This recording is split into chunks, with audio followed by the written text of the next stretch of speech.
When I first arrived in Tucson looking for horse trails, I was so fortunate to be befriended by Ken Eckle. He was a seasoned trail boss and he really did know the trails.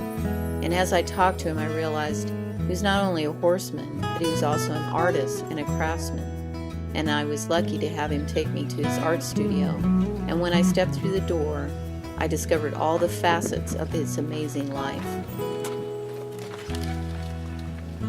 Well, we built it in '73 when we sold the store because I had to have a place to work. So Natalie helped me lay up all the railroad ties, and I drilled through and then spike them with a 3/8 by 12-inch spike.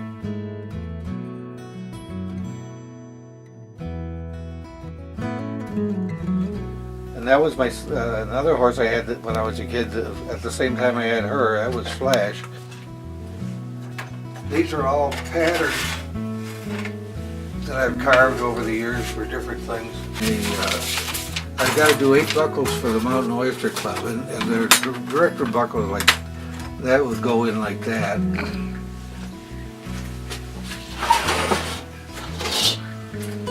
clean the sand out of these and the silver too. See, I got some silver embedded in here yet. But anyhow, that I have to get rid of the burned sand from the heat. What you do, I have to take the sand out of all these things. Okay. But anyhow.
Oh, we got it.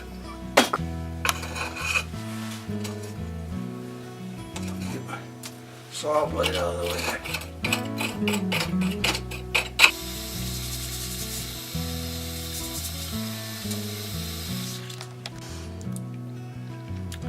Anyhow,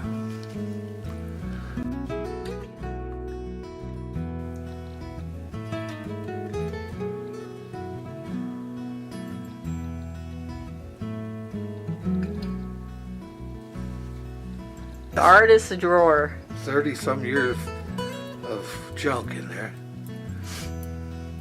I think in there. Yeah, now here's how this, here's, ouch, a 12 for the rotary. Oh, okay. Turquoise. So you look at that turquoise and go, well, maybe someday I'll do something like that. Yeah, well, I don't use as much turquoise as I used to, but I got some up in there. And, When did Ken start painting? I don't know when he did it, a long time ago. The 60s probably. yeah, it's in the 60s. Yeah, probably in the 60s. Did your painting out underneath the Ramada there? Yeah, back by the corral. I used to paint in the morning before I went down to the store. Somebody gave you a paint by numbers. Remember those little Oh, deals? yeah. And you did one of those, and I don't know whether that was an inspiration or what. Got paint by numbers. I don't know.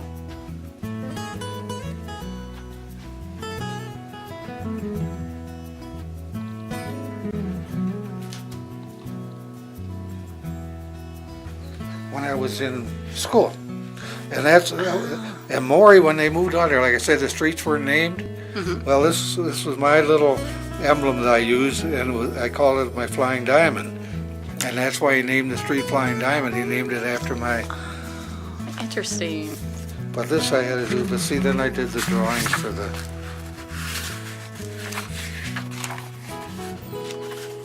And when did you do this? I was in, I don't know what grade it was. This was when you were in grade school.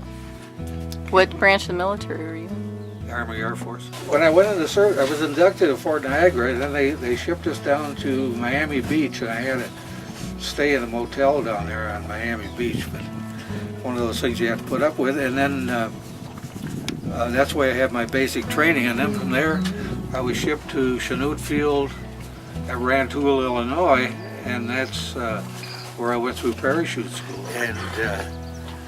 And then one day, one of the instructors at Chanute was transferred up to Presque Island. He had, because we had planes going down on the ice cap on Greenland every once in a while, and we had them going down in the drink. And I remember we were in line one day going to the movies, and another one, a couple of guys in the same group with me, and we got talking, and this group came up and said, "Are you the guys that checked our plane before we left?" We said, "Yeah, man." They're all great, shaking our hands and everything, because they had a ditch in the Atlantic, and all the life rafts worked, and their Mae West worked, and they got picked up and brought back to get another plane. But, They loved you guys. so, anyhow, that was kind of neat.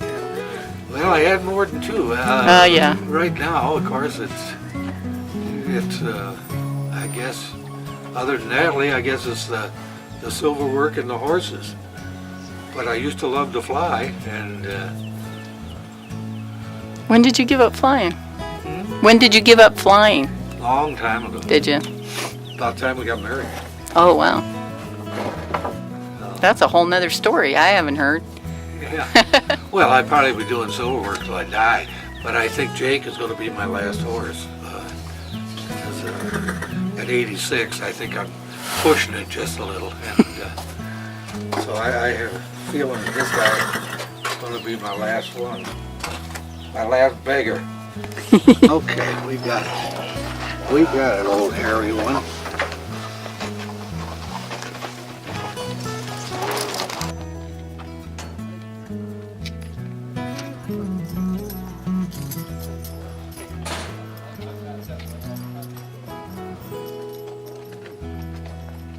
Ken Eckle is a true horseman, a great trail boss, a loving husband to his wife Natalie, an artist and a craftsman. I'm just glad I can call him friend.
I really feel like it's an honor and a blessing to have met such genuine souls as Ken and his lovely wife Natalie.